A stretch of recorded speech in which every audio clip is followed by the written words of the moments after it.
Welcome to NFL Nexus. I'm your host, and today we're diving into a story that honestly feels like it was ripped straight out of a Hollywood script.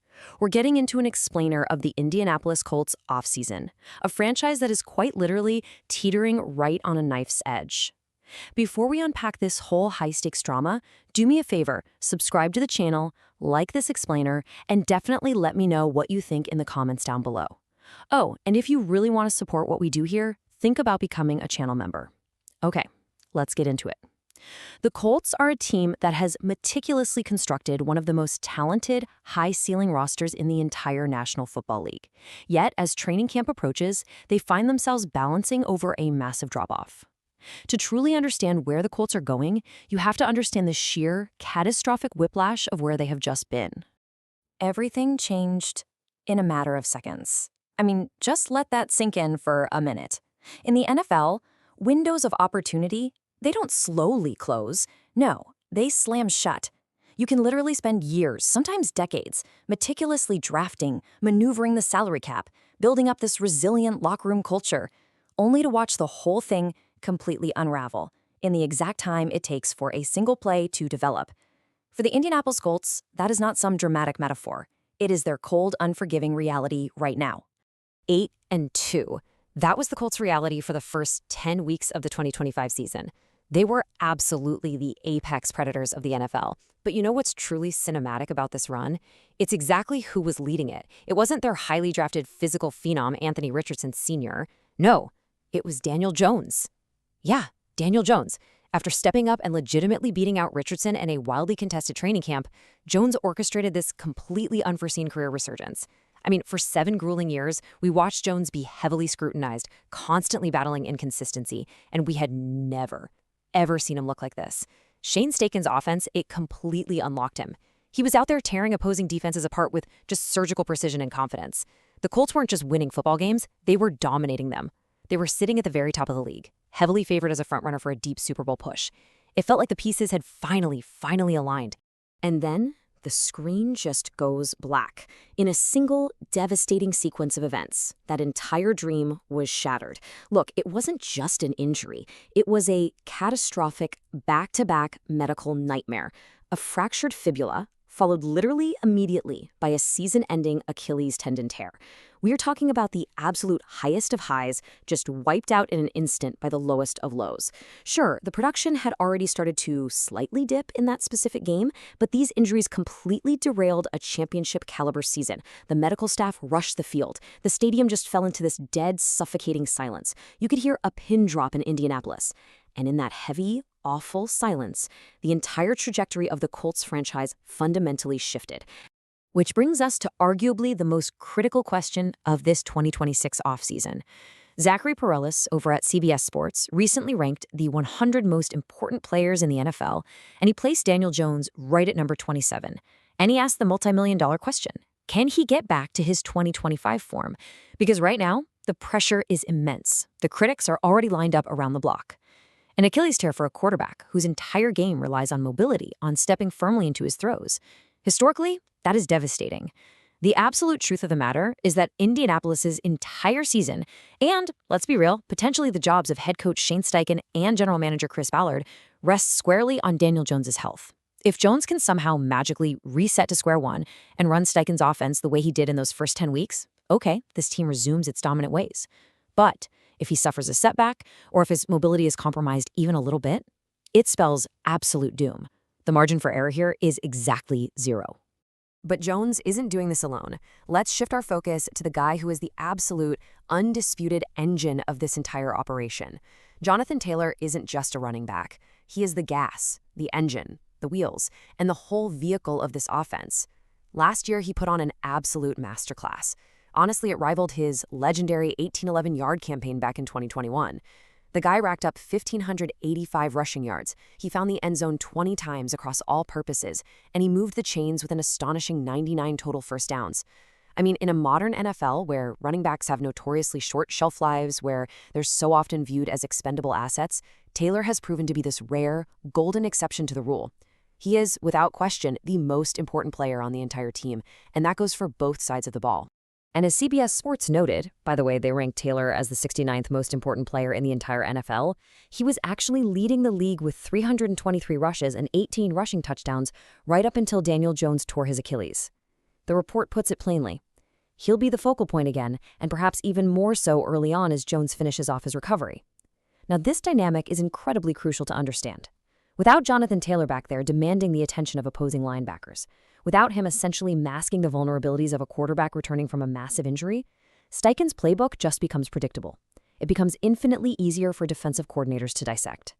Taylor isn't just out there generating yards. He is buying time. He is buying physical time for Jones to heal up, and he's buying strategic time for this offense to figure out its identity in 2026. But listen, a Super Bowl isn't won on offense alone. Let's cross the line of scrimmage and look at the massive gambles they took on the defense. 2, that is the number of first-round draft picks, specifically their highly coveted 2026 and 2027 first-rounders that the Colts front office boxed up and shipped over to the New York Jets. In the modern NFL economy, 2 future first-round picks is an absolute king's ransom.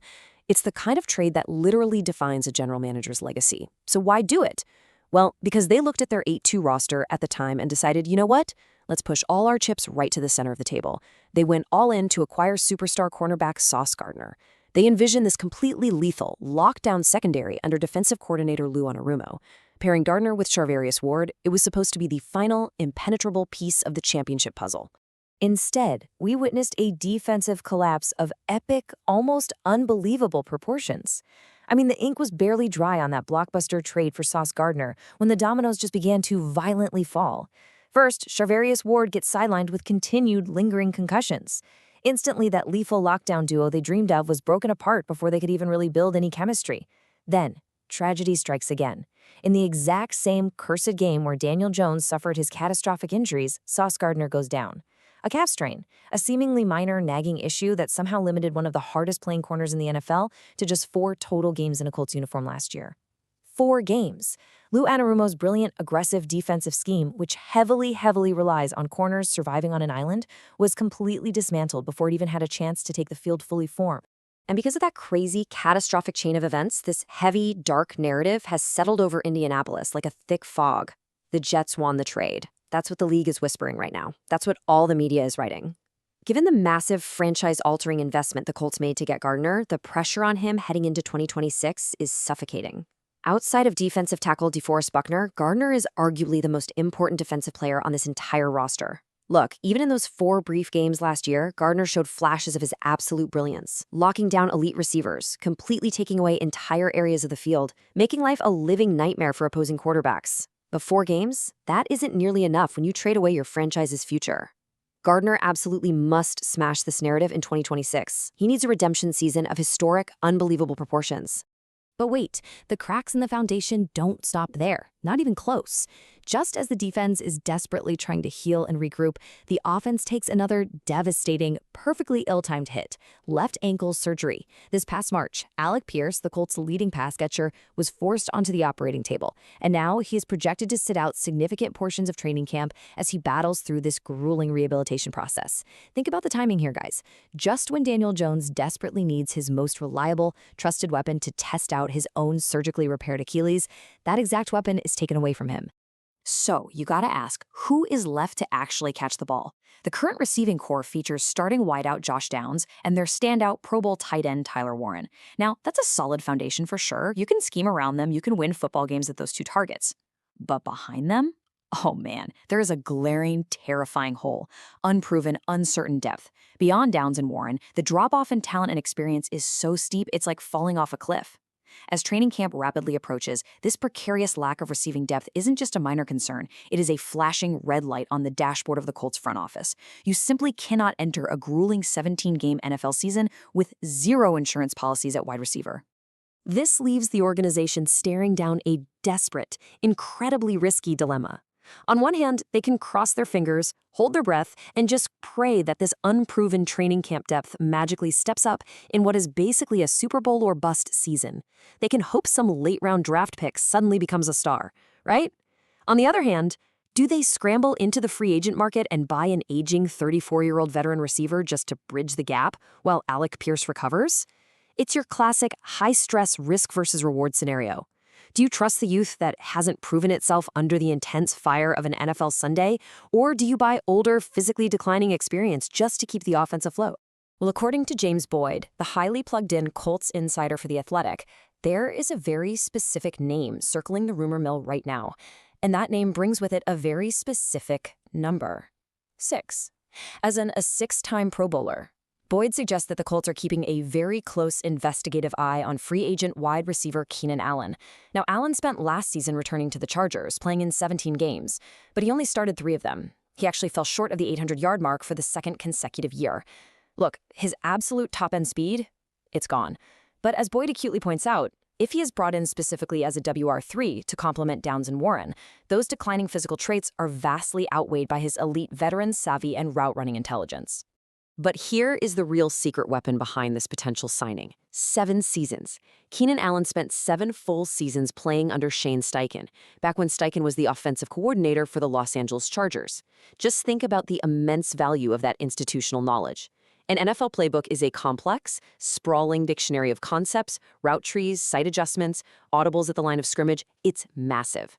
Steichen may have tweaked a specific playbook for Indianapolis, but the core concepts, the foundational terminology, it's all the exact same language. And Allen, he already speaks it fluently. As a 13-year NFL veteran with 6 seasons of 1,000 or more yards on his resume, Allen could walk into the Colts facility in the middle of August and instantly produce. It is honestly the perfect strategic band-aid for an offense that is bleeding out before Week 1 even starts. Yet, as the Colts look to potentially add this veteran leadership and a steady hand on offense, we have to talk about the heartbreaking sacrifice they just made on the exact opposite side of the ball. A locker room leader released. The team officially parted ways with 30-year-old veteran cornerback Kenny Moore II. They granted his release earlier this offseason, basically stating to the press that a fresh start was best for both sides.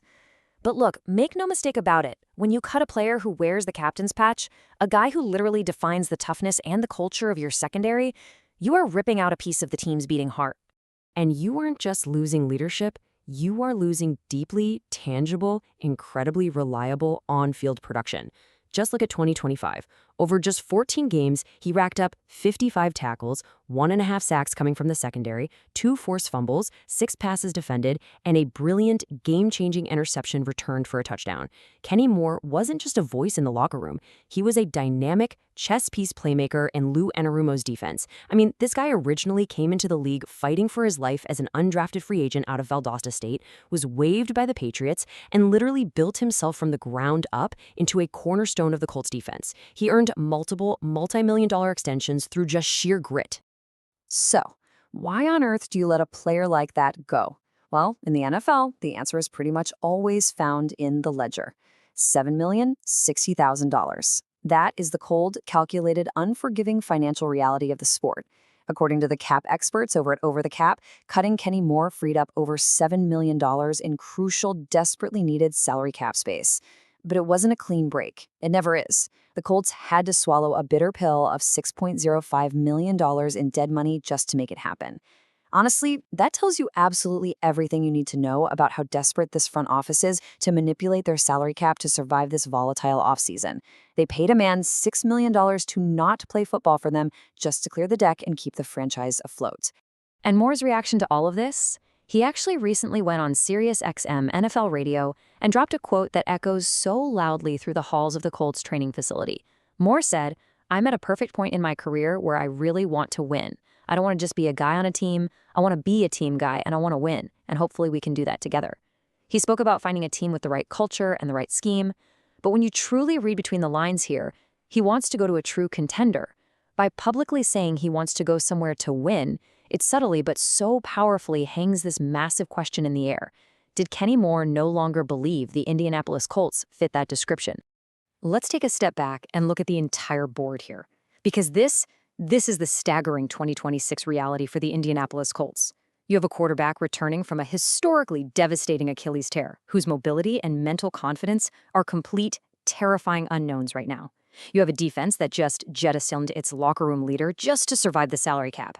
You have a massive 2 first-round pick investment at cornerback who desperately needs redemption after surviving a mere 4 games last year. And you have an offense missing its top passing target to ankle surgery, desperately hoping a 34-year-old veteran off the street can save them. The extreme volatility here is just breathtaking. The stakes resting on the shoulders of general manager Chris Ballard and head coach Shane Steichen are unimaginably high. Every single decision from this point forward is magnified 100 times over. Which leaves us with this final, lingering thought as training camp looms on the horizon. Are the Indianapolis Colts meticulously constructing a resilient, battle-tested Super Bowl contender? Or have they simply built a fragile house of cards, heavily mortgaged against the future, just waiting for the absolute slightest breeze to make it all come crashing down? Thank you so much for exploring this with me on NFL Nexus. I really want to hear your thoughts on this incredible off-season drama, so drop a comment down below, like this explainer, and be sure to subscribe to the channel. And hey, if you love this deep dive, please support the channel by becoming a channel member. We'll see you next time.